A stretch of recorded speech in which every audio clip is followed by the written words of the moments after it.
कैसे खुद भगवान ने पी लिया जहर और बचाई भक्त की जान। एक सेठ जी बड़े कंजूस थे।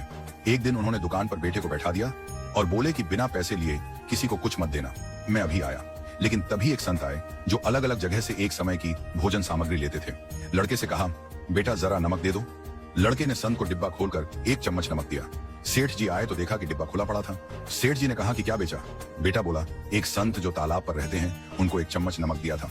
सेठ का माथा ठनका। वो बोले, अरे मूर्ख, इसमें तो जहरीला पदार्थ है। अब सेठ जी भागकर संत के पास गए। तब तक संत भोजन बनाकर भगवान का भोग लगाकर खाने की थाली लेकर बैठ चुके थे। सेठ जी दूर से ही बोले, महाराज रुकिए, आप जो नमक लाए थे नमक नहीं था बल्कि जहरीला पदार्थ था। कृपा करके आप ये भोजन ना करें। संत जी बोले, भाई हम तो प्रसाद लेंगे ही, क्योंकि भोग लगा दिया है। भोग लगाकर भोजन छोड़ नहीं सकते। अगर भोग नहीं लगता तो भोजन बेशक छोड़ देते। ये कहकर संत ने भोजन को प्रसाद समझकर खाना शुरू कर दिया। यह देखकर सेठ जी के होश उड़ गए। वो रात भर वहीं बैठे रहे। सेठ को रह रहकर यह चिंता सता रही थी कि अगर संत को कुछ हो गया तो बड़ी बदनामी होगी। रात में अगर तबीयत बिगड़ी तो कम से कम वैद्य को दिखा देंगे। सोचते सोचते उसे नींद आ गई। सुबह रोज की तरह संत जल्दी उठ गए और नदी में स्नान करने लगे। सेठ जी ने कहा, महाराज तबीयत तो ठीक है? संत बोले, भगवान की कृपा है। इसके बाद वे पूजा के लिए मंदिर चले गए।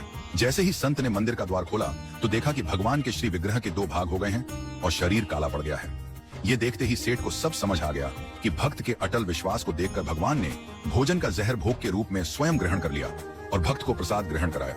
इसके बाद सेठ ने तुरंत घर जाकर बेटे को दुकान सौंप दी और स्वयं संत की शरण में आकर भगवान की भक्ति करने लगा।